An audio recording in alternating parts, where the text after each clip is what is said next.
दोस्तों नमस्कार। सब कुछ तो ठीक ठाक चल रहा है, फिर गड़बड़ी कहां पर है। बकायदा एनडीए का समर्थन प्रधानमंत्री मोदी को मिल गया, यानी तीसरी बार वह प्रधानमंत्री 9 तारीख को बन जाएंगे। फिर गड़बड़ी कहां पर है। चंद्रबाबू नायडू हो या नीतीश कुमार हो, उन्होंने अपने भाषण में पूरी श्रद्धा और पूरी समर्थन के तौर पर अपने भाषण के एक एक शब्दों को प्रधानमंत्री मोदी के लिए निछावर कर दिया। फिर दिक्कत कहां पर है। और इन सब के बीच इंडिया गठबंधन अपने तौर पर जोड़ तोड़ से पीछे हट गया और यह माना गया कि एनडीए की सरकार के रास्ते में अब इंडिया गठबंधन कोई रुकावट डालेगा नहीं। तो फिर गड़बड़ी कहां पर है और किस बात का डर है कि आखिर एनडीए की सरकार जब चल निकलेगी तो उसके बाद इस देश के भीतर में क्या कुछ होगा। यानी तीसरी बार मोदी सरकार के सामने क्या वाकई कोई मुश्किल नहीं है, या फिर इंडिया गठबंधन की खामोशी, राहुल गांधी का प्लान इस देश के भीतर में असमानता, गरीबी, मुफलिसी को लेकर जो सवाल पूरे चुनाव में रेंगते रहे और उन्हीं मुद्दों के आश्रय बकायदा कांग्रेस ने अपना घोषणा पत्र जारी किया जिसे न्याय पत्र का नाम दिया। तो क्या भारत की राजनीति में संसद के भीतर और बाहर पहली बार एक तरफ कॉरपोरेट और दूसरी तरफ इस देश की गरीबी टकराती हुई दिखाई देगी? क्योंकि सामान्य तौर पर चंद्रबाबू नायडू और नीतीश कुमार प्रधानमंत्री मोदी के रास्ते में कोई भी व्यवधान डाल सकते हैं, ऐसा बिल्कुल नहीं है। सवाल तो यह है कि जिन मुद्दों को राहुल गांधी उठा रहे हैं और जिस तरीके से इस देश का जनादेश उभर कर आया है, उसने सरकार को चिता दिया है कि वो कॉरपोरेट के रास्ते ना जाए। उसने सरकार को चिताया है कि इस देश के भीतर में उस रिफॉर्म को ना पकड़े जिस रिफॉर्म के आश्रय इस देश में लोगों की जमीन छीन जाए, या फिर कॉरपोरेट के हवाले इस देश की सरकारी पूंजी सिमटती चली जाए और दूसरी तरफ इस देश में ना नौकरी बचे और ना ही महंगाई थामने के कोई उपाय बचे। तो क्या वाकई ऐसी राजनीति होने वाली है और यह मुश्किल क्या वाकई सरकार के सामने होगी? मोदी 3.0 सच क्या है, हम इन तमाम परतों को आज एक एक करके आपके सामने खोले। उससे पहले एक तस्वीर आज आपको शुरू में दिखला देते हैं। यह तस्वीर मुंबई स्टॉक एक्सचेंज के बाहर की है।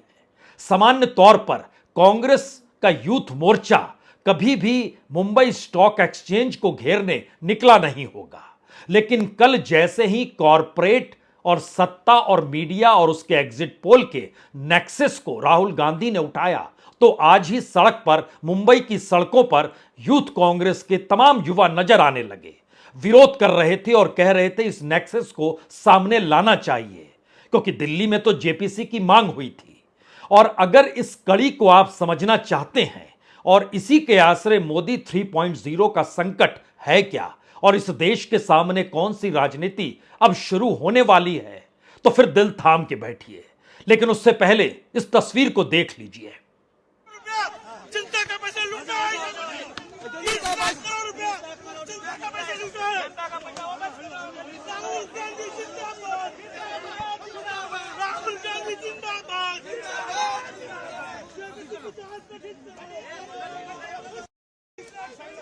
नहीं चलेगी, नहीं चलेगी, नहीं चलेगी।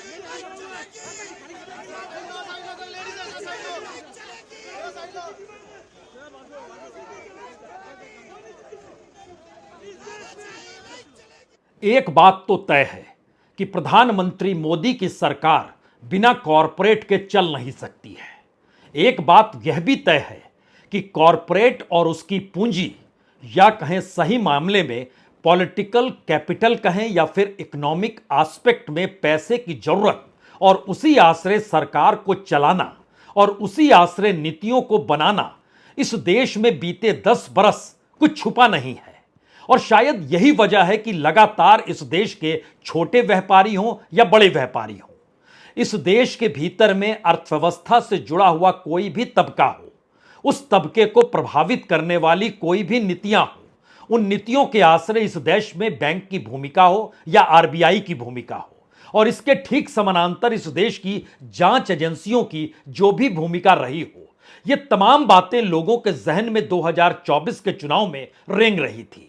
अब सवाल यह है क्या वाकई उन पुराने रास्तों को प्रधानमंत्री मोदी छोड़ देंगे या फिर उन रास्तों पर कहीं तेजी से चलना चाहेंगे, क्योंकि वह जानते हैं इससे पहले कि कॉरपोरेट उनकी सरकार को लेकर फिसले और विकल्प के तौर पर विपक्ष की दिशा में देखना भी शुरू करे, उसमें कहीं ज्यादा तेजी लानी होगी। और इस तेजी का मतलब यह होता है कि कॉरपोरेट के पास भरपूर तादाद में पैसा आते चला जाए, इस देश के भीतर में रिफॉर्म बढ़ते चला जाए, और जो असमानता का राग इससे पहले राहुल गांधी गा रहे थे, वो असमानता इस देश के भीतर में और तेजी से बढ़ती चली जाए। तो ऐसे में चंद्रबाबू नायडू या नीतीश कुमार को क्यों याद कीजिएगा? याद तो आपको करना होगा क्या वाकई पार्लियामेंट के भीतर कोई ऐसी पॉलिसी पास हो पाएगी जब 100 की तादाद में खुद कांग्रेस बैठी हो, विपक्ष के तौर पर 240 से ज्यादा सांसदों की मौजूदगी हो रही हो, राज्यसभा के भीतर शोर शराबा और वहां पर बराबरी की स्थिति आ गई हो, तो होगा क्या? लेकिन इस होगा क्या का संकट, उससे बड़ा संकट यह है कि जो वास्ते या जो दाव या जो साख जिस तरीके से कॉरपोरेट मित्रों की मोदी सरकार के साथ जुड़ी थी, अब उन्हीं रास्तों को एक एक करके आगे बढ़ाना है। हमारी टीम ने इस पे बड़ा काम किया और उसने निकाला कि दरअसल 5 बड़े रिफॉर्म, 3 बड़े क्षेत्र और इस देश के भीतर में जांच एजेंसियों की मंत्रालयों के जरिए भूमिका, इन 5, 6, 7, 8 बातों पर आप गौर कर लीजिए। पहली बात, सीबीआई होम मिनिस्ट्री के तहत आती है, तो होम मिनिस्ट्री किसी दूसरे दल को दिया नहीं जाएगा। इन्फोर्समेंट डायरेक्टरेट यानी ईडी और आईटी इस देश की फाइनेंस मिनिस्ट्री के तहत आती है, तो फाइनेंस मिनिस्टर भी किसी दूसरी पॉलिटिकल पार्टी के हवाले किया नहीं जाएगा। और इसका एक मतलब यह भी है कि सीबीआई और ईडी के हवाले जो इस देश के पॉलिटिकल नाम हैं, उन नामों पर सरकार तीसरे टर्म में खामोशी बरत लेगी, ऐसा बिल्कुल नहीं है। पहला नाम तो भूपेंद्र सिंह हुड्डा का है और 3 महीने के बाद हरियाणा में चुनाव होने हैं और हरियाणा में बीजेपी की स्थिति नाजुक है, तो क्या भूपेंद्र हुड्डा भी कांग्रेस छोड़कर बीजेपी में चले जाएंगे या फिर राजनीतिक तौर पर वह भी जेल में नजर आएंगे? क्योंकि आज ही सीबीआई ने चार्जशीट दाखिल कर दी लालू प्रसाद यादव के खिलाफ और उसमें 70 से ज्यादा लोगों को आरोपी बनाया गया। 6 जुलाई को उसकी सुनवाई होनी है, यानी रवानगी बड़ी तेजी के साथ होगी। यह तो पहला संदेश साफ है और तमाम जांच एजेंसियों से जुड़े मंत्रालय सरकार अपने हाथ में रखेगी। दूसरा सवाल जो रिफॉर्म को लेकर है, उस रिफॉर्म के दायरे में संयोग से कॉरपोरेट को लाभालाभ है और उस लाभालाभ को हर हाल में कॉरपोरेट तक इसलिए पहुंचाना है क्योंकि इससे पहले उनके जरिए जो भी इकोनॉमी संभाली गई राजनीतिक तौर पर और इस देश के भीतर में अलग अलग नीतियों का ऐलान कर लाभार्थियों की जो तादाद को बढ़ाया गया, वो पैसा भी कहां से आ रहा था। और सच तो यह है कि इस देश के भीतर में 900 से ज्यादा योजनाएं जो सरकार ने लागू की, उन सभी योजनाओं के लिए पैसा तो दूर की बात है, 700 से ज्यादा योजनाओं में पैसा 50% भी दिया नहीं गया। तो फिर ऐलान दर ऐलान और उस ऐलान के साथ साथ कॉरपोरेट को लाभ, तो वो 5 रिफॉर्म की स्थिति को पहले परख लीजिए। इस देश में सबसे बड़ा रिफॉर्म लेबर और लैंड के क्षेत्र में करना है।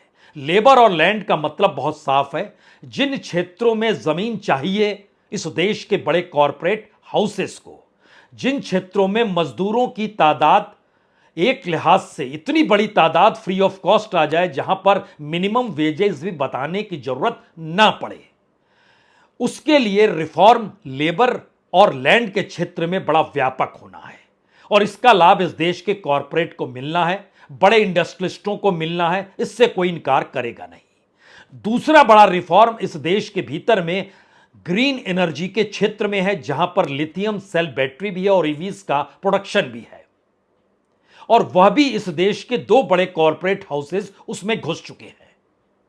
यानी यहां पर भी आप कोई समझौता करने को तैयार नहीं होंगे और इससे नीतीश कुमार और चंद्रबाबू नायडू को क्या लेना देना।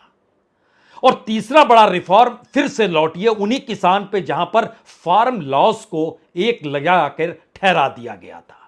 इस जगह पे दोबारा से कदम कहीं दूसरे माध्यमों से बढ़ेंगे तो उसे रोकेगा कौन? और रोकने की स्थिति में जब उस पर मुहर लगेगी और कानून की शक्ल में आएगा तो वो कैसे मैनेज करना है, ये मैनेज तो बकायदा चंद्रबाबू नायडू और नीतीश कुमार ही करेंगे। वो विरोध तो दूर, वो मैनेज करेंगे। ऐसी परिस्थिति आपको दिखाई 3 महीने के भीतर दे जाएगी। अब सवाल है, फिर भी घबराहट क्यों है? सवाल यह है कि ये तमाम रिफॉर्म जो हो रहे हैं, और चौथा रिफॉर्म यह भी है कि पेट्रोलियम प्रोडक्ट्स को जीएसटी के दायरे में लाया जाए। जीएसटी के भीतर भी संशोधन करने की सोच इस दौर में आ चुकी है। तब सवाल यह है, क्या वाकई इस दौर में तमाम नीतियां इस इंडिया गठबंधन द्वारा उठाए गए मुद्दों के खिलाफ ही जा रही है, या इंडिया गठबंधन ने जिन मुद्दों को उठाया उन मुद्दों पर सरकार चलने को तैयार नहीं और अपने हिसाब से उसको नए शक्ल में लाकर सामने रख देगी, जहां पर इंडिया गठबंधन टिक ना पाए? और यहीं से सवाल शुरू होता है कि घबराहट इस बात को लेकर है कि जनादेश अगर मोदी सरकार की नीतियों के खिलाफ गया है तो उस खिलाफ जाने वाली नीतियों को दोबारा लागू करने की और कराने की हिम्मत आप कैसे पाल लेंगे? अब यहां पर एंट्री सही मायने में चंद्रबाबू नायडू और नीतीश कुमार की होती है। उन्हीं के जरिए, उन्हीं के समर्थन से और उन्हीं की पॉलिसी के तहत, क्योंकि चंद्रबाबू नायडू, अगर आप याद कीजिए तो पूरा आईटी सेक्टर जो आपको हैदराबाद में नजर आता है वो चंद्रबाबू नायडू की देन है। चंद्रबाबू नायडू अपने तौर पर खुद ही जिस टेक्नोलॉजी सेवी का जिक्र करते हैं उस रास्ते वह भी आधुनिकतम अमरावती को, जो आंध्र की राजधानी के तौर पर वह क्रिएट कर रहे हैं, वह भी उसी धारा के अनुकूल है जो प्रधानमंत्री मोदी की धारा है। अब यहां पर सवाल नीतीश कुमार का है। नीतीश कुमार कहां, कैसे, कब फिट बैठेंगे, क्योंकि वह जिस प्रदेश से आते हैं वो प्रदेश बेहद गरीब है। बिहार की जनता इस बात को मान लेगी कि खुद अपने तौर पर पता नहीं विशेष राज्य का दर्जा मिलने के बाद भी राज्य की आर्थिक सामाजिक परिस्थितियों में कितना सुधार होगा। जितना पैसा आएगा वो राजनीति खत्म कर देगी, या फिर उस विशेष राज्य के बाद भी नीतीश की राजनीति को दिल्ली में बैठकर खत्म किया जाएगा। यह दोनों अंतर्विरोध हो सकते हैं।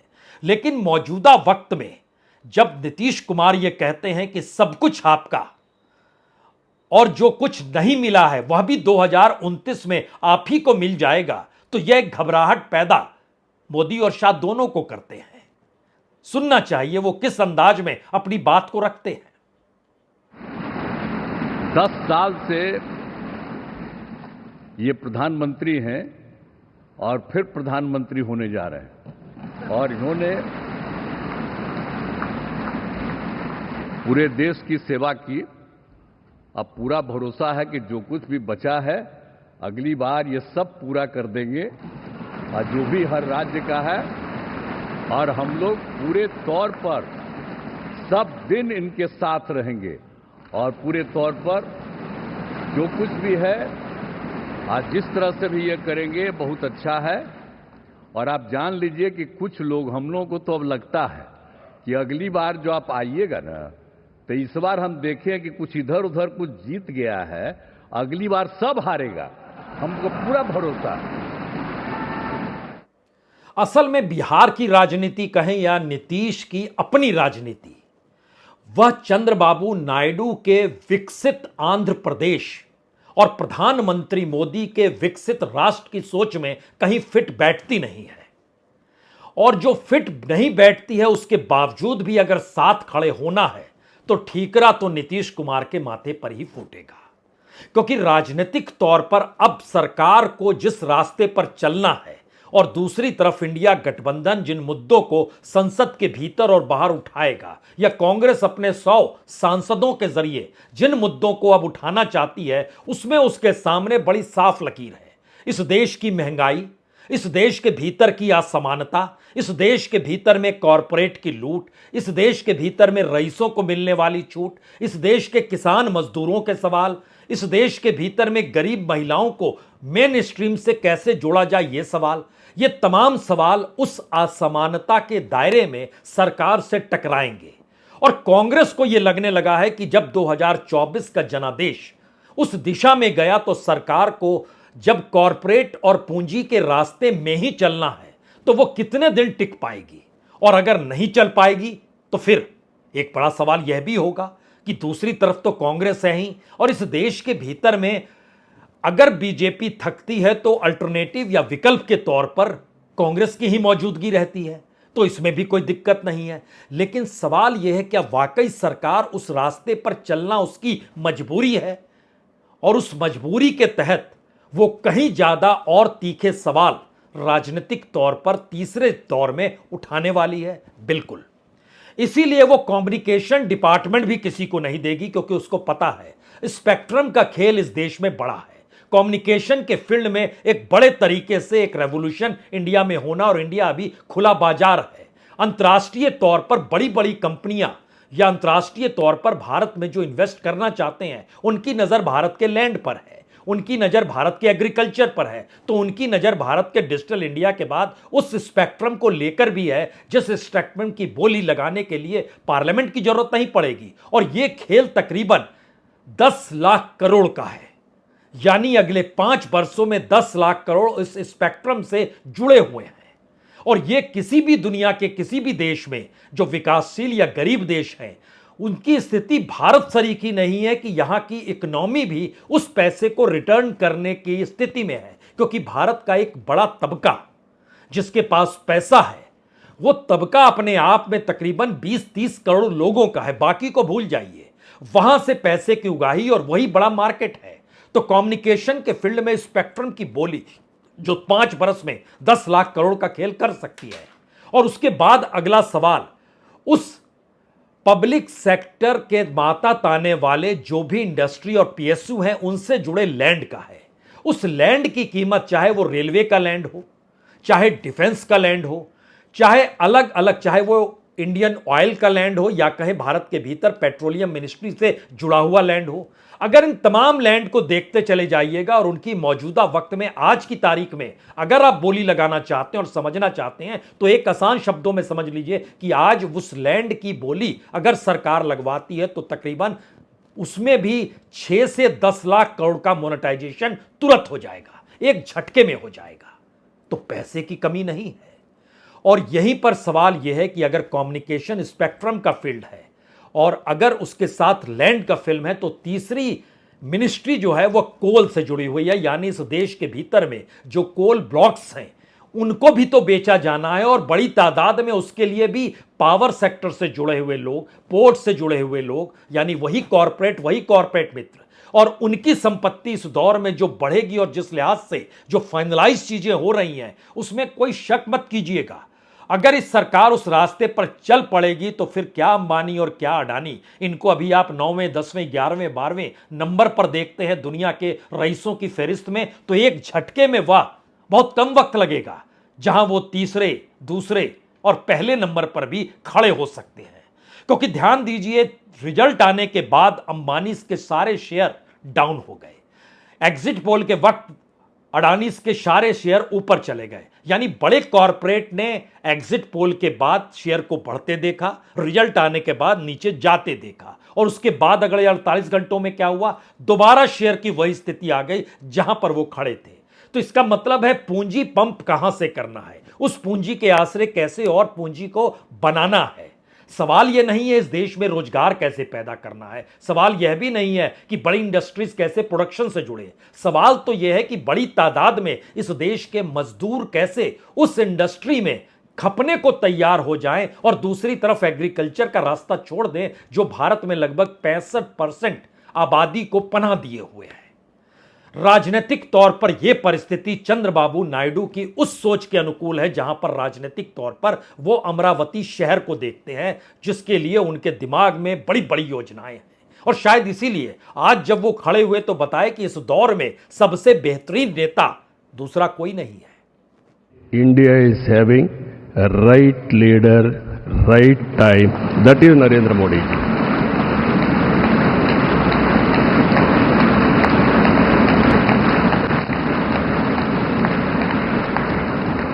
This is a very good opportunity for India. If we miss now, we will miss forever. That is where we are having wonderful opportunity. You are seeing globally today, all countries are having 1 or 2%, 3% growth rate. India is growing at the highest growth rate for the last 10 years. यानी एक बड़ी राजनीतिक गूंज तीसरे term से जाकर जुड़ चुकी है।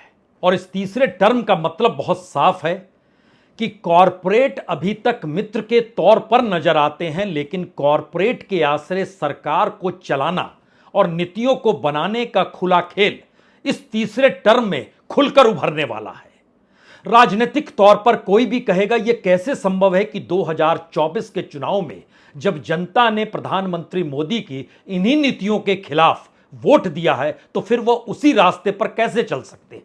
लेकिन सवाल यह है कि 2029 को लेकर अभी से सोचा जाए या फिर 2027 में जब यूपी का इलेक्शन हो जाएगा उसके बाद 2029 की बिसात भी बिछा ली जाएगी, यह सोचा जाए।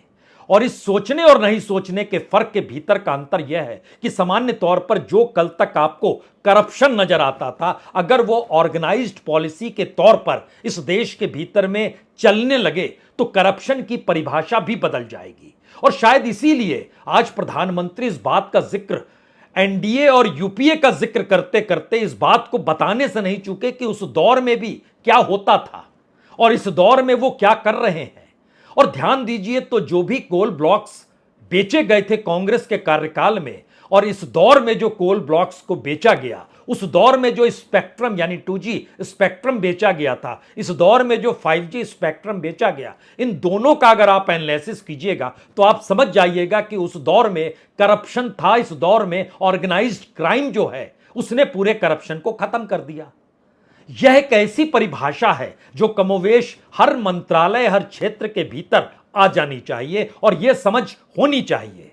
अब सवाल है नीतीश कुमार या चंद्रबाबू नायडू को इससे क्या लेना देना, क्योंकि प्रधानमंत्री तो खुद को करप्शन फ्री बतला रहे हैं और करप्शन का जिक्र पुराने घोटालों से कर रहे हैं जो 10 बरस पहले जिन बातों का जिक्र होता था। यानी राजनीतिक बिसात जो बिछाई जा रही है उसमें यह सरकार कैसे चलेगी। और दूसरी तरफ राहुल गांधी जिन मुद्दों को उठाकर वो जान रहे हैं कि इन मुद्दों के आश्रय ही सरकार को आगे बढ़ना है, तो फिर अगले चुनाव में या इस दौर में जो राज्यों के चुनाव होंगे वहां पर कांग्रेस धीरे धीरे मजबूत होगी, क्योंकि इस दौर में कांग्रेस को दुगनी सीटें मिल गई पिछली बार की तुलना में। और उनकी अपनी पॉलिसी जो उन्होंने अपना मैनिफेस्टो बनाया उस पर जनता की सहमति ही नहीं हुई, बल्कि इस देश के तमाम क्षत्रप चाहे वो यूपी हो, बिहार हो, महाराष्ट्र हो, झारखंड, सभी उस रास्ते चलने को मजबूर हो गए और उन्होंने माना कि दरअसल यह करना होगा। और शायद इसीलिए इस दौर में प्रधानमंत्री या गृह मंत्री जो पहले थे अमित शाह, इस बार कौन सा पद उन्हें मिलेगा यह तो इंतजार करना होगा। लेकिन मोदी शाह या कहें गुजरात लॉबी के भीतर डर इसी बात का है कहीं यह राजनीति एक झटके में पार्लियामेंट शुरू होने के बाद नेकेट ना हो जाए, यानी खुलकर सामने ना आ जाए। इसीलिए अभी से ही उन नीतियों को बताते हुए मौजूदा वक्त में अपनी बिना करप्शन की सरकार का जिक्र करते हुए पुराने दौर के करप्शन का जिक्र करने से प्रधानमंत्री भी चूक नहीं रहे हैं। एनडीए ने हमेशा करप्शन फ्री, रिफॉर्म ओरिएंटेड, स्थिर सरकार देश को दी है। जब जब हमें अवसर मिला हम लोगों ने काम किया है। उसके सामने कांग्रेस नेतृत्व वाली यूपीए, अब उन्होंने पुरानी अपनी छवि सुधारने के लिए नाम बदल दिया, लेकिन पहचान घोटालों की है। आए दिन घोटाले, यही पहचान रही है। और नाम बदलने के बावजूद भी देश उनके घोटालों को नहीं भुला है, उनको नकारा है।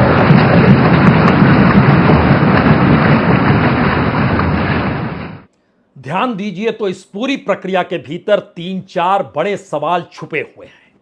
पहला सवाल तो यही है कि बीते 10 बरस में कॉरपोरेट के अनुकूल होने वाली सरकार अब अगले 5 बरस में कहीं ज्यादा कॉरपोरेट अनुकूल होने वाली है। दूसरा बड़ा सवाल, जो पूरा का पूरा पॉलिटिकल फंडिंग जो इलेक्टोरल फंड के जरिए हम लोगों की आंखों के सामने आया, अब उसका विकल्प इस देश की नीतियों के साथ खोजा जा रहा है, जिसमें स्पेक्ट्रम भी है, लैंड भी है, लेबर भी है, ग्रीन एनर्जी भी है, कोल माइंस भी है, वो तमाम चीजें हैं जो आप सोच सकते हैं, और जीएसटी का रिफॉर्म भी है। यानी पॉलिटिकल फंडिंग या पॉलिटिकल पैसा कैसे आए और उसी के आसरे राजनीति साधी जा सकती है, इसके रास्ते इस देश के भीतर में गवर्नमेंट की पॉलिसीज के जरिए बढ़ेंगे और वो पॉलिटिकल पॉलिसी जो बनेगी वो कैबिनेट की मीटिंग से निकलेगी, जहां पर पार्लियामेंट की जरूरत नहीं है, लेकिन उस कैबिनेट की बैठक में चंद्रबाबू नायडू और नीतीश कुमार की मौजूदगी होगी या उनके मंत्रियों की मौजूदगी होगी, या फिर उनको वैसे मंत्रालय दिए जाएंगे जिनकी जरूरत ना पड़े उस कैबिनेट की बैठक में। ये सारे सवाल हो सकते हैं, लेकिन बड़ा सवाल यह है कि दरअसल ये पूरी की पूरी इकोनॉमी और उस अर्थव्यवस्था के आश्रय सरकार का चलना चलाना आखिर में जाएगा तो नीतीश कुमार और चंद्रबाबू नायडू के ही कांधे पर। बीजेपी तो पहले से चली आ रही थी, अब उसमें तेजी आएगी। पहला सवाल यह है। दूसरा सवाल है इस देश की जो एजेंसियों को लेकर सवाल था। एक तरफ इकोनॉमिक रिफॉर्म है और इस देश में सरकार की संपत्ति को बेचने की परिस्थिति, और तीसरी तरफ जांच एजेंसियां हैं। जांच एजेंसियां अपने तौर पर पॉलिटिकल वे में काम करती रहेगी और उसमें और तेजी आएगी, लेकिन इस बार उसके दायरे में पॉलिटिशियन से जुड़े उन व्यापारियों को, उन बिजनेस पर्संस को पकड़ा जाएगा और उनको दायरे में लिया जाएगा और वह बहुत तेजी से आपको शिफ्ट होते हुए दिखाई देंगे। यानी अभी तक जो भी पूंजी मिल रही थी जिस भी सरकार को, राज्य सरकारों में जो छत्रप के तौर पर थे, ऐसा नहीं है कि उनकी पाइपलाइन इस दौर में खुल जाएगी, बिल्कुल नहीं, वह पाइपलाइन भी बंद ही रहेगी। तो यह दूसरी परिस्थिति आ गई। और तीसरी परिस्थिति, यह सबसे मुश्किल भरे हालात सिर्फ इतने हैं कि इस दौर में कांग्रेस पूरे तरीके से तैयार है कि इस देश के उन मुद्दों पर ही चलेगी जिन मुद्दों को लेकर उसने अपना न्याय पत्र शुरू किया। यानी असमानता खत्म होनी चाहिए, गरीबी और गरीबों को मुख्य धारा में लाना होगा, उनकी आर्थिक स्थिति को सुधारना होगा, इस देश में कॉरपोरेट को मिलने वाले लाभ को रोकना होगा, जो कर्ज लिए हुए हैं उनको पकड़ना होगा, बैंकों के ऊपर नकेल कसी जानी चाहिए। आरबीआई जिस तरीके से सरकार के लिए सब कुछ देने को तैयार हो जाती है, उसका व्हाइट पेपर लेकर आना होगा। यानी कांग्रेस अपने तौर पर तैयार है कि इस देश की इकोनॉमी से जुड़े हुए जो भी लूपहोल्स हैं, इस बार उस पार्लियामेंट के भीतर वो निकलकर सामने आ जाएं, और इसी लिहाज से पूरी कांग्रेस अपने आप को तैयार कर रही है। और यह सबसे बड़ा डर है कि अगर यह परिस्थिति राजनीतिक तौर पर सामने आएगी तो सबसे पहला राज्य तो महाराष्ट्र है, जहां के तमाम प्रोजेक्ट्स गुजरात चले जरूर गए, लेकिन इस दौर में इन्वेस्टमेंट रुका हुआ है, महाराष्ट्र में भी नहीं आ रहा है, हरियाणा और उसमें खासतौर से गुरुग्राम की भी यही स्थिति हो चली है। तो क्या वाकई इस देश की अर्थव्यवस्था का दबाव या कॉरपोरेट के दबाव के तहत मोदी सरकार के तीसरे टर्म की शुरुआत होगी, और दूसरी तरफ यही दबाव राजनीतिक तौर पर कांग्रेस उभारेगी, और यह अगर राजनीतिक तौर पर मुद्दा जनता के जहन में बन जाता है तो फिर मोदी शाह का डरना जायज है। सियासत का ये रंग आपको नजर आएगा। शपथ तो होने दीजिए 9 तारीख को शाम 6 बजे राष्ट्रपति भवन में। बहुत बहुत शुक्रिया, बहुत बहुत शुक्रिया।